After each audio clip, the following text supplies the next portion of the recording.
Lines media Tamil உறவுகளுக்கு வணக்கம். இன்றைய அரசியல் களம் நிகழ்ச்சிக்கு தங்களை அன்போடு வரவேற்கிறோம். வணக்கம். வணக்கம் சின்னா.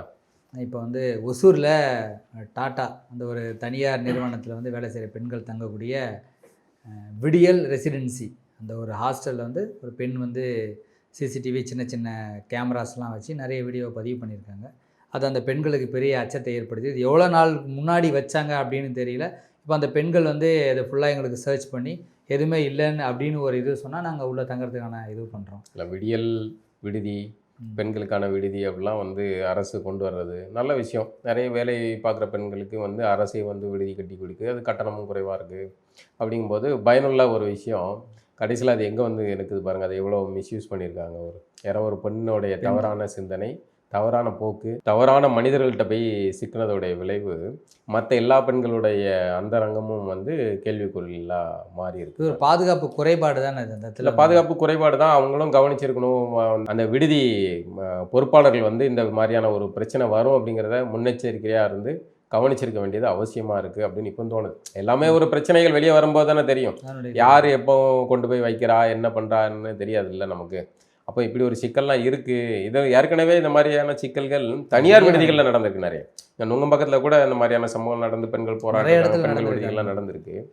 அது பெருவாரியாக பார்த்தீங்கன்னா ஆண்கள் அங்கே வேலை பார்க்குற பணியாளர்கள் எவனோ ஒருத்தன் இல்லை ஹோட்டலுக்கு தங்க போகிறோம், அங்கே எங்கேயாவது சொருகி வச்சுருவாங்க, கேமரா வைப்பானுங்க, குளியல் அறையில் வைப்பானுங்க, படுக்கை. இது ரொம்ப சென்சிட்டிவான வேலைன்னும் போது ஆண்கள் அதை தத்ரூபமாக பண்ணுறதுக்கான வாய்ப்பு இருக்குது. ஆனால் இது ஒரு பெண்ணே செஞ்சுருக்காங்க. ஆமாம், இல்லை பெருவாரியாக ஆண்கள் செய்வாங்க. ஏன்னா பெண்களுடைய அந்தரங்கத்தை தெரிஞ்சுக்கிறது, பார்க்குறது, அதில் ஆண்களுக்கு கிடைக்கிற கிளர்ச்சி இதெல்ங்கிற ஒரு பெரும் சந்தை. அது இந்த ஆபாச உலகம் இருக்குல்ல, ஆபாச காணொலிகளுக்கான சந்தை பெரிய அளவில் இருக்குது. உலகம் முழுக்கமான ஒரு மார்க்கெட் அது. அந்த சந்தை, அந்த சந்தைக்கு வீடியோக்கள் சப்ளை பண்ணுறது அப்படிங்கிற ஒரு பெரும் வணிகம் இருக்குது. சும்மா ஆர்வ கோளாறுல எடுக்கிறது ஒன்று, அந்த எடுத்த வீடியோக்கள் செல்ஃபோன் கடையில் சர்வீஸ் பண்ணுற கடைகள் மூலமாக அவங்ககிட்ட இருந்து போய் அது பரவலாகிறது அப்படின்னு இது ஒரு பெரிய நெட்வொர்க்.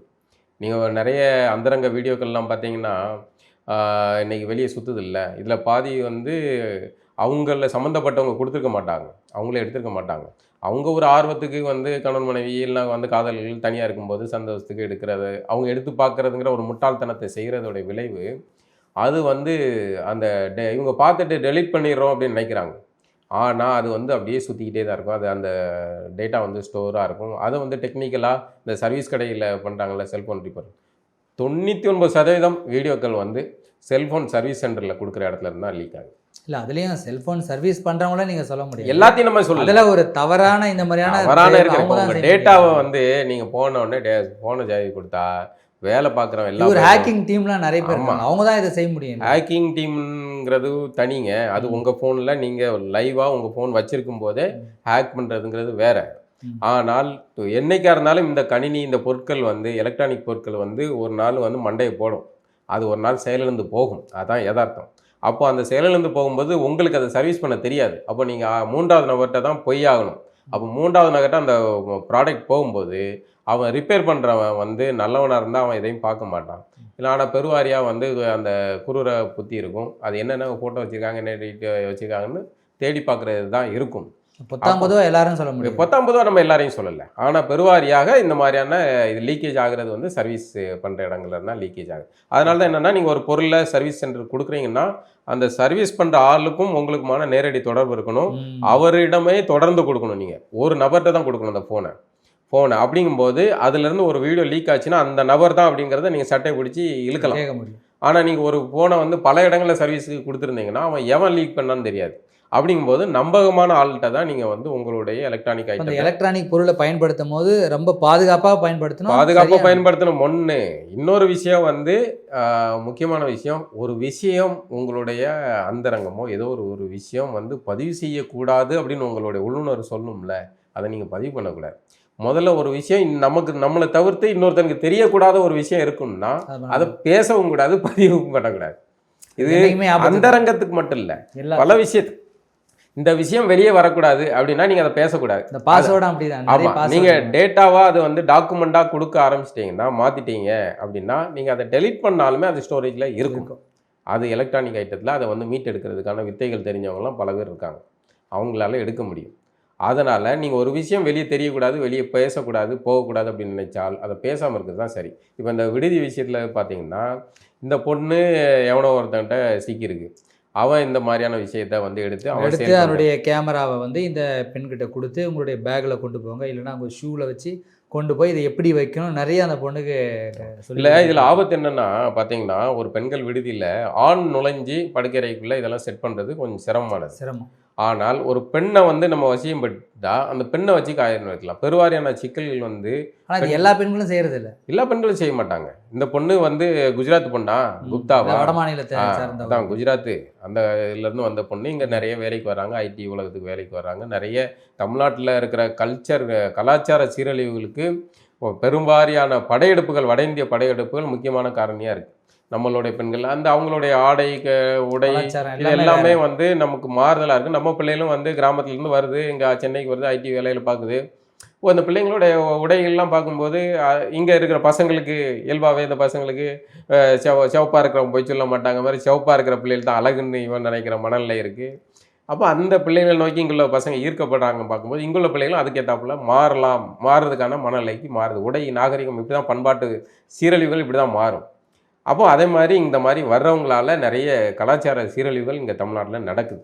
அது ஒன்று. அதுக்காக நம்ம எல்லாரையும் 10 அப்படி சொல்ல முடியாது. அதனால் வட இந்தியாவிலேருந்து வர்ற இவங்க தான் இந்த குற்ற செயல்களை செய்கிறாங்க, மற்ற தமிழ்நாட்டை சேர்ந்தவங்களாம் செய்கிறதில்ல அப்படின்லாம் சொல்ல முடியாது. இது வந்து தனிநபர்களுடைய சார்ந்த பலம் பலகீனத்தை பொறுத்தது. இந்த பொண்ணு எவனோ ஒரு தண்டை சிக்கியிருக்கு, அவனுக்கு வந்து இந்த மாதிரியான வீடியோ எடுத்து அதை விற்று காசு பார்க்குற போது அப்போ இந்த பொண்ணும் அதில் உடந்தையாகுது. இப்போ இந்த பாலியல் ரீதியாக அந்த நபர் அந்த பையன்களோட மட்டும் இந்த பொண்ணுக்கு தொடர்புமான இருக்காது, வேலை ஆண்கள் கூட தொடர்பு இருக்கும். அப்போ ஒரு பெரிய இதுக்குள்ளே போய் இந்த பொண்ணு சிக்கியிருக்கும். அப்போ அந்த இதுக்குள்ளே இந்த பொண்ணு மற்ற பெண்களையும் இதில் வளைச்சி போடுறதுக்கான இதாக இருக்கலாம். இப்போ இந்த பொண்ணு வீடியோ இது கேமரா மாட்டிக்கிட்டு தெரிஞ்சு போச்சு, இதாச்சு. இப்போ எத்தனை பேரை இந்த வீடியோ இங்கே இருக்குது அப்படின்னு சொல்லி இந்த பொண்ணே வந்து எத்தனை பேரை வந்து மிரட்டி அவங்கள மிஸ்யூஸ் பண்ணியிருக்கும். அப்போ பல சிக்கல் இருக்குல்ல. அப்போது இது வந்து இது முறையாக விசாரணை நடத்தப்பட வேண்டியது. அடுத்து இந்த மாதிரியான விடுதிகளில் கண்காணிப்பு முறையாக நடத்தணும். பெண்களுடைய பாதுகாப்பு அவசியமானது. அது ஒரு பக்கம், இப்படியான சிக்கல் ஒரு பக்கம். இன்னொரு பக்கம் பார்த்தீங்கன்னா, நம்மளே வந்து நம்மளுடைய ஃபோட்டோஸ் டேட்டாஸை வந்து இதில் கொடுக்குறோம். ஃபேஸ்புக் உள்ளிட்ட சமூக வலைதளங்கள் எல்லாம் கொடுக்குறோம். இன்றைக்கி ஏஐ ஆப்புகள் நிறைய பயன்படுத்துகிறோம், ஃபோட்டோஸ் போடுறோம். ஏஐ ஆப்புகள்லாம் எது வந்து ஒரிஜினலே கண்டே பிடிக்க முடியல, அவ்வளோ ரியலாக பண்ணி கொடுக்குது வீடியோஸு. பல சிக்கல் ஏஐ வரும்போதே நான் எழுதியிருந்தேன், இது வந்து பல சிக்கல்களை உண்டு பண்ண போகுது.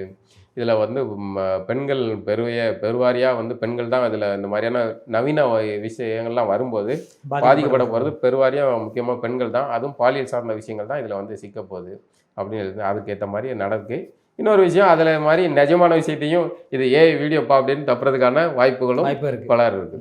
அது மாதிரி இந்த மாதிரியான வெளியே ஆகும்போது யாராவது இந்த பார்த்தீங்கன்னா கூட நம்ம 2 விஷயம், இங்கே யாருக்கும் அந்தரங்கங்கள் தனிப்பட்ட சுதந்திரம் அப்படிங்கிறது இன்றைக்கி வந்து இல்லாத சூழல் உருவாயிடுச்சு. இணையத்தில் தட்டினீங்கன்னா எல்லாரோடைய முகங்களை ஒட்டி வச்சு, யாருடைய முகங்களை ஒட்டி வச்சு பண்ணிடலாம். நிஜமான வீடியோஸும் இருக்குது, எதெல்லாம் இருக்குது. எதாச்சியாக நீங்கள் பார்க்க நேர்ந்தால் கூட சம்மந்தப்பட்டவங்ககிட்ட போய் உன் வீடியோ பார்த்தேன்னு சொல்லாதீங்க. இதுதான் வந்து முக்கியமான விஷயம். அதாவது உளவியல் ரீதியாக அவர்களை மீட்டெடுக்கணும். அவர்களை வந்து நம்ம பலகீனப்படுத்தாமல் இருக்கணும்னா அவங்களுடைய வீடியோ அது உண்மையாக இருக்கலாம், பொய்யாக இருக்கலாம். ஆனால் அந்த வீடியோ வந்து இங்கே இருக்குப்பா அப்படின்னு நீங்கள் ஒரு இணையத்தை வந்து சுட்டி காட்டி அவங்கள்ட்ட சொல்லாதீங்க. அவர்களுக்கு அதுக்கு மிகப்பெரிய இது. அது பாட்டு சுற்றிட்டு போகுது. அது எந்த இதோ அது ஃபேக் வீடியோவாக இருக்கலாம், ஒரிஜினல் வீடியோவாக இருக்கலாம், அது பாட்டு சுற்றிட்டு போகுது. அதை கடந்து போயிருங்க. அதில் ஒன்றும் இது கிடையாது, புனிதம் கிடையாது அப்படிங்கிற மனநிலையை நோக்கி போக வேண்டிய தேவை இருக்குது. யாருக்கு வேணாலும் நடக்கலாம், பெண்களுக்கு மட்டும் இல்லை, ஆண்களுக்கு நடக்கலாம், யாருக்கு வேணாலும் நடக்கலாம். ஏன்னா இதை வச்சே ஒரு கும்பல் வந்து இன்னொரு இது இருக்குது. இந்த இது இப்படி ஒன்று நடக்குது தெரியாமல் எடுக்கிறது ஒன்று. வாட்ஸ்அப்பில் வீடியோ கால் வந்து உங்களை இது பண்ணுறாங்க தெரியுமா? வாட்ஸ்அப்பில் வீடியோ காலில் நீங்கள் வீடியோ கால் பொதுவாக அட்டன் பண்ணவே கூடாது. உங்கள்கிட்ட முறையாக அனுமதி கேட்டு நான் இப்போ வீடியோ காலில் வரவா அப்படின்னு ஒருத்தவங்க ஃபோன் பண்ணி சொன்ன பிறகு தான் நீங்கள் வீடியோ கால் அட்டன் பண்ணணும், எந்த வீடியோ காலுமே. ஆனால் திடீர்னு ஒரு வீடியோ கால் வருது அப்படின்னு நீங்கள் டக்குன்னு ஓப்பன் பண்ணிட்டீங்கன்னா எதிரில் வந்து என்ன பண்ணுறாங்க, இதை வச்சு ஒரு கும்பல் இருக்குது. அவங்க வந்து எதிரில் ஒரு பொண்ணை நியூடாக நிற்க வச்சுட்டு அதை வந்து ஓட விட்டுட்டு இவங்க நீங்கள் பார்க்குற வீடியோ ஆன் பண்ண உடனே உங்களோட ஃபேஸை ரெக்கார்ட் பண்ணிடுறாங்க. அதை வச்சு பிளாக்மெயில் பண்ணி எவ்வளோ பேர்ட்ட காசு பணம் பறிச்சிருக்காங்க. அது காணாதுன்னு நீங்கள் வந்து இந்த ஆபாச வெப்சைட்டை பார்த்தீங்க அப்படின்னு சொல்லி அதுக்கு வந்து நாங்கள் வந்து டெல்லியிலேருந்து இந்த இதில் இருந்து பேசுகிறோம், இந்த சைபர்லேருந்து பேசுகிறோம், அதுலேருந்து பேசுகிறோன்னு சொல்லி ஃபோனை போட்டு எத்தனை பேர்கிட்ட பணம் பறிச்சிருக்காங்க. இதெல்லாம் இன்றைக்கி வந்து அரசு வந்து அதை எச்சரிக்கை பண்ணுற அளவுக்கு விளம்பரம் பண்ணுற சூழல் வந்து போச்சு. டெக்னாலஜி மாறும்போது சில சீரழிவுகளும் வரும். கால மாற்றத்தை தடுக்க முடியாது. இதிலேருந்து நீங்கள் தப்பி ஓட முடியாது. இந்த கூட்டத்துக்கு நடுவில் தான் நீங்கள் பயணம் செஞ்சாகணும். இப்போ விடுதியிலேருந்து இந்த மாதிரி ஒரு விஷயம் மாட்டிடுச்சு அப்படிங்கிறனால பெண்கள் வந்து வேலைக்கு வராமல் இருக்க முடியுமா? பெண்கள் வந்து நகரத்துக்கு இடம்பெயராமல் இருக்க முடியுமா? பண்ணி தான் ஆகணும். அது சமயம் நம்ம பாதுகாப்பாகவும் இருந்தாக வேண்டியிருக்கு. இந்த மாதிரியான கேமராக்களை கண்டுபிடிக்கிறதுக்கான வசதிகளையும் வந்து இது பண்ணணும். நிறைய ஆப்புகள்லாம் இருக்குது. அதை நான் எந்த அளவுக்கு சாத்தியம் தெரியல. அன்றைக்கி நீங்கள் எந்த விடுதியில் போய் தங்கினா கூட முதல் அச்சமே வந்து நமக்கு என்னென்னா கேமரா தான். முதல்ல முடிஞ்ச அளவுக்கு செக் பண்ண தான் வேண்டியிருக்கு. செக் பண்ணிட்டு தான் நீங்கள் எந்த அறையிலும் தங்கணும். அது எவ்வளோ நம்பகமான அறையாக இருந்தாலும் சரி தான். இது ஆரம்பத்துலலாம் இந்த நடிகை ஒருத்தங்களுடைய வீடியோ தான் வந்து இந்த விஷயத்தில் பரவலாச்சு. எங்கேயோ குளியல் அறையில் அவங்க குளிக்கிற வீடியோ எடுக்கப்பட்டதாச்சு. அது அவங்க தான் இல்லை அப்படின்லாம் வந்தாங்க. பத்திரிகைலாம் அட்டைப்படம்லாம் போட்டு பிரச்சனையாச்சு. அப்படியான மாதிரியான சிக்கல் இன்றைக்கி வந்து பரவலாகிட்டு பெரிய லெவலில் ஆகிட்டு.